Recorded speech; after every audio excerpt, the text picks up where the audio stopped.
ህንድና ፓኪስታን ለአምስት ቀን ተዋጉ፣ ብዙ ፎከሩ፣ ተዛዛቱ፣ አብዛኛው ዓለምን አንጫጩና ተኩስ አቆሙ። ቅዳሜ ብዙዎች እንደሚሉት የኒው ዴልሂና የኢስላማባድ መሪዎች ዘየዱ። 80 ዓመት የዘለቀው ጠባቸው ግን ዳግም ለሌላ ግጭት በነበረበት ቀጠለ። የሁለቱ የኒውክሌር የታጠቁ ጠላቶች የሰሞኑ ግጭት ተኩስ አቁም መነሻ፣ ዘመናትን ያስቆጠረው ጠብ ምክንያት ማጣቀሻ፣ የቀኝ ገዢዎች ሴራ መድረሻችን ነው።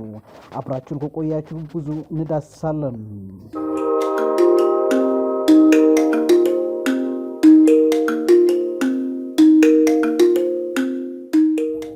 ሁለቱ ድል አደረግን አሉ የህንድ ጦር ኃይል ቃል አቀባይ ሌተናንት ጀነራል ራጂቭ ጋኒ።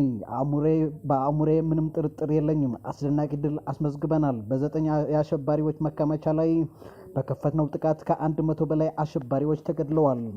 ህንድ ከ5 ሚሊዮን የሚበልጡ ወታደሮች አሏት። መንበሩን ስቶክሆልም ስዊድን ያደረገው የግጭት የጦር መሳሪያና የጦር መሳሪያ ቁጥጥር ጥናት ተቋም ኤስፒአርአይ እንደሚለው ህንድ በ2024 ብቻ ለጦር መሳሪያ መግዣ ከ88 ቢሊዮን ዶላር በላይ ሸምታለች።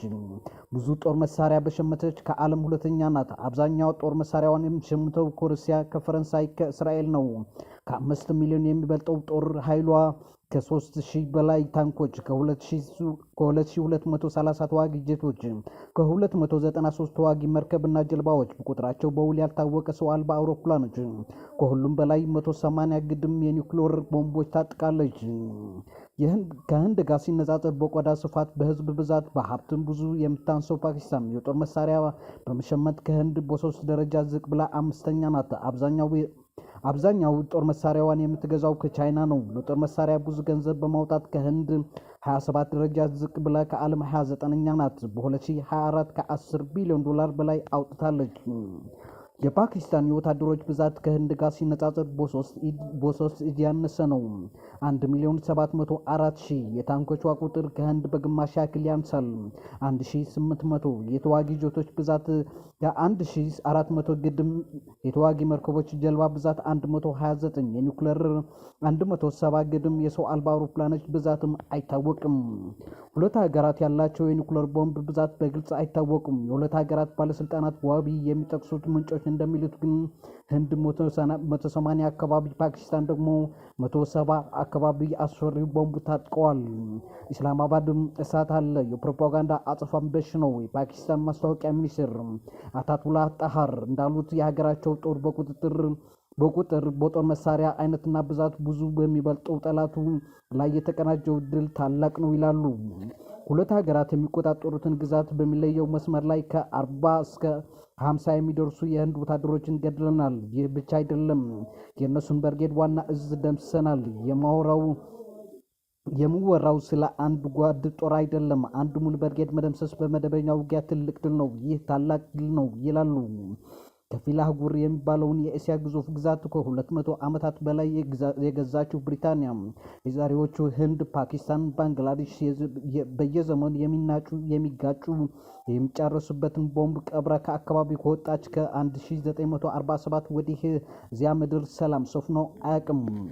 የሰሞኑ ግጭት የተጫረው ህንድ፣ ፓኪስታንና ቻይና በተቀራመቱት በካሽሚር ግዛት ሰዎች በመገደላቸው ሰበብ ነው። ህንድ የምትቆጣጠረውን የካሽሚር ግዛት ይጎበኙ የነበሩ 25 የሂንዱ እምነት ተከታይ ሀገር ጎብኚዎችና አንዱ ሙስሊም አስጎብኛቸውን ባለፈው ሚያዝያ 22 በታጣቂዎች ተገደሉ።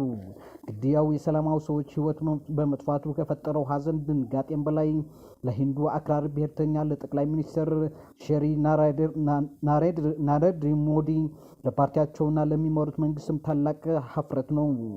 ሞዲ አሸባሪ የሚላቸውን የካሽሚር ሙስሊም ደፈጣ ተዋጊዎች ለማጥፋት በሚል ከ2019 ጀምሮ የግዛቲቱን የራስ ገዝ አስተዳደር መብት ገፏል። የሞዲ መንግስት የወሰደው እርምጃ ከሀገር ውስጥ ህዝባዊ ቁጣ፣ ከውጭ ተቃውሞ ገጥሞታል። ህዝባዊ ቁጣውን ለመደፍለቅ የግዛቲቱን ህዝብ በአስቸኳይ ጊዜ አዋጅ ቀፍዶ ህዝቡን ለተከታታይ ወራት እንዳይንቀሳቀስ፣ በስልክና ኢንተርኔት እንዳይገናኝ ዘግቶ በተለይ ፓኪስታን በተደጋጋሚ ሲያስጠነቅቅ ነበር። ሚያዝያ 22 የተፈጸመው ግድያ ከ5 ዓመታት በላይ የዘለቀው ቁጥጥር እመቃና አፈና ለህንድ ሰላም ያለመጥቀሙ ምልክት መሆኑ አለመሆኑ የሚተነተንበት መሃል የሞዲ መንግስት ተንታኞች ስህተቱን ለመሸፈን ባሉት እርምጃ ፓኪስታን የምትቆጣጠረውን የካሽሚር ግዛት በሚሳኤል ያነጎዱ ገባው። ፓኪስታን ጦሩም ለአጸፋ አላመነታም። የፓኪስታን ጠቅላይ ሚኒስትር ሼህባዝ ሸሪፍ ባለፈው ረቡዕ እንዳሉት ጦራቸው ከማክሰኞ ሌሊት እስከ ረቡዕ ማርፈጃ ብቻ 5 የህንድ ተዋጊ ጀቶችን መትተው ጥለዋል። ፓኪስታን ራሷን ለመከላከል ያላትን ጽናት አስመስክረናል አሉም ጠቅላይ ሚኒስትሩ። ህንድ የዋህ ሰዎች ኢላማ በማድረግ ጀግንነቷን ለማሳየት የምትሞክር ፈሪ ጠላት ናት ባለው ሌሊት ግን በፈጣሪ ፈቃድና ምህረት ፓኪስታን ተገቢ አጸፋ መስጠት እንደምትችል አስመስክረናል ይላሉ። የብሪታንያ የህንድ ግዛት ይባል የነበረው ሰፊ ግዛት በ1947 ለሁለት ተገምሶ ሁለት ነፃ መንግስታት ከመሰረቱ ወዲህ ህንድና ፓኪስታን ያልተጋጩ፣ ያልተቆራረሱ፣ ያልተወዘጋገቡበት ዘመን ጥቂት ነው። ባለፈው ሳምንት ያደረጉት ውጊያ ግን በ1999 ከገጠሙት ውጊያ ወዲህ ከፍተኛ ነው ተብሎለታል። ፓኪስታን እንዳሳወቀችው የህንድ ጦር ፓኪስታንን በሚሳኤል መደብደብ በጀመረበት ወቅት 27 የመንገደኞች አውሮፕላኖች በፓኪስታን የአየር ክልል ላይ እየበረሩ ነበር። የተመታ የመንገደኞች አውሮፕላን ግን የለም። በውጊያው ከሁለቱም ወገን በትንሹ 100 ሰዎች ተገድለዋል። በንብረት ላይ የደረሰው ጉዳት መጠን ግን ከፍተኛ ከመባሉ ሌላ ዝርዝር ገና አልታወቀም። ውጊያው እንዳይቀጥል ከ30 የሚበልጡ መንግስታት ሁለቱን ባለ ኒውክሌር ጠላቶች ለማግባባት ሞክረዋል። የዩናይትድ ስቴትስ ፕሬዚዳንት ዶናልድ ትራምፕ በማህበራዊ መገናኛ ዘዴያቸው እንደጻፉት ግን ሁለቱ መንግስታት ተኩስ እንዲያቆሙ ያግባባት እሳቸውና ባለስልጣናቸው ናቸው ብለዋል። አንድ የፖለቲካ ተንታኞች እንደሚሉት የኒው ዴልሂ ባለስልጣናት ከኢስላማባድ የሚገጥማቸው አጸፋ አቃለው ገምተው ነበር ይላሉ። ሌሎች ተንታኞች ደግሞ ሁለቱም ወደ ከፋ ግጭት ከመግባት በተለይም ኒውክሌር ቦምብ ከመማዘዝ እኩል የታጠቁ ራሱ ኒውክሌር አስፈራቸው አገዳቸውም ይላሉ። ምክንያቱም ምንም ሆነ ምን የሞተው በእርግጥ ሞተ፣ የጠፋውም ጠፋና ሁለቱም ቢያንስ ለአሁኑ በእርግጥ ዘየዱ። ከጋዛ እስከ ኬቭ እንደምናየው ሰላማዊ ሰው በመፍጀት በምግብ መድኃኒት እቀባ በመቅጣት የሚመጣ ድል የሽንፈት መሆኑ አስተማሩ። ተኩስ አቆሙም። ኢስላማባድ የፓኪስታን ጠቅላይ ሚኒስትር ሼህባዝ ሸሪፍ ቅዳሜ ለዓለም ለአካባቢው ሰላምና መረጋጋት በአካባቢው ለሚኖረው በሚሊዮን ለሚቆጠር ህዝብ ህይወት ኃላፊነት እንዳለበት መንግስት መልስ ሰጥተናል። ተኩስ እንዲቆም በቅን መንፈስ የቀረበውን ሐሳብ ተቀብለናል ብለዋል።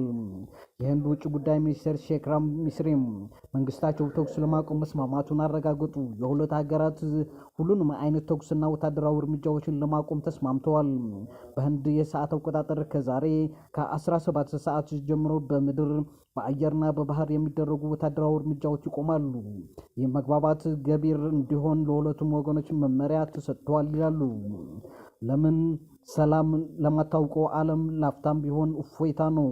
ለህንድና ፓኪስታን አዋሳኝ ድንበር ነዋሪዎች ደግሞ ደስታ ዳር ይዘልቅ ይሆን ግን አሁንም አጠራጣሪ ነው እየተባለ ነው። በ1579 ራሊፍ ፊች በ1594 ጄምስ ላስነር የተባሉ የብሪታንያ ሀገር አሳሾች ያንን ምድር እስከረገጡበት ጊዜ ድረስ ህንዲዎች፣ ሞንጎሎች፣ ቻይኖች፣ ፋሪሶች፣ ሙስሊሞች፣ ፖርቹጋሎች ተፈራርቀውበታል። ሁለቱ የብሪታንያ ሀገር አሳሾች የዚያን አህጉር አካል ግዛት የቅመም የዱር እንስሳ የተራራ ክምርና የማዕድን ሀብት ለብሪታንያዎች ካስተዋወቁ በኋላ አንዴ የምስራቅ ህንድ ኩባንያ ሌላ ጊዜ ደግሞ የታላቋ ብሪታንያ ቀኝ ግዛት የተባለ የህዝብ ነባር አስተዳደር ነጻነት ህይወት ጭምር ተደፍቋል።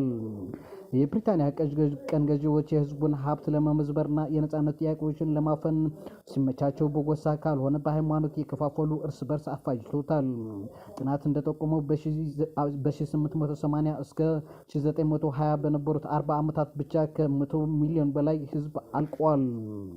በ1947 ብሪታንያ ከዚያ ግዛት ለቃ ለመውጣት ስትወስን ለዘመናት ኮትኩታ ያሳደገችው የህንዱና የእስልምና እምነት ተከታዮች ጠብ የሁለት ምናልባትም የ3-4 መንግስታት የዘመናት ጠብ መነሻ የሚሆነውን ሴራ ተክላ ነበር። በጥቅሉ ህንድ ተብሎ በሚጠራው ሰፊ ግዛት የመጨረሻ ገዢ በነበሩት በሎርድ ሉዊስ ማውንትባተን አማካይነት ግዛቱ ህንድና ፓኪስታን በሚል ለሁለት ተገመሰ። የህንዱ የሲክና የቡድሃ አማኞች በብዛት የሚኖርበት ግዛት ህንድ ሲባል ሙስሊሞች የሚበዙበት የዛሬዎቹ ፓኪስታንና ባንግላዴሽ ግዛቶች ደግሞ ፓኪስታን ሆነ። ክፍፍሉ ሲደረግ ሙስሊሞች በብዛት የሚኖርበት የጃሙ ካሽሚር ግዛት ግን የሂንዱ እምነት የሚከተሉት የግዛት አገረ ገዢ እንደጠየቁት ነፃ መንግስትም ሳይሆን ከፓኪስታንም ከህንድም ሳይጠቃለል ወደፊት ግጭት እንዲመች ተንጠልጥሎ ቀረ። ወዲያው ያቺ ተራራማ ውብ ምድር ጃሙ ካሽሚር በደም ትባላት ጨቀይ ያዘች። አገረ ገዢ ሃሪ ሴንጌሄም በፓኪስታን የሚታገዙ ሙስሊሞች ወጉኝ በሚል ሰበብ የግዛቱን አብዛኛ ደቡባዊ ክፍል ከኒው ዴልሂ አስተዳደር ጋር ቀየጡት። 30 በመቶ የሚሆነው ከፓኪስታን እጅ ገባ። ከ1959 ጀምሮ ደግሞ ከግዛቱ 15 በመቶውን ቻይና ተቆጣጥራለች። እስከ 1971 ድረስ ምስራቅ ፓኪስታን ይባል የነበረውን ግዛት ተወላጆች ከፓኪስታን ተገንጥለው ባንግላዴሽ በሚል ስም የራሳቸውን ነፃ መንግስት አውጀው እነሱም በዛ ከጎረቤቶቻቸው ጋር በሰላም ይኖር ነበር። የካሽሚር ይገባኛል ጥያቄ ግን ህንድና ፓኪስታን በየጊዜው ህንድና ቻይና አልፎ አልፎ እንዳጋጨ እንሆ 78ኛ ዓመቱ ደፈነ። ከእንግዲህ ተኩስ አቁሙ ይጸና ይሆን ወይስ ለዳግም ጦርነት አሁንም ሰይፍ ይማዘዛሉ ሁለቱም ሀገራቶቹ? አሁንም የብዙ ተንታኞች ልብ አንጠልጥሎ የሚገኝ ጉዳይ ነው።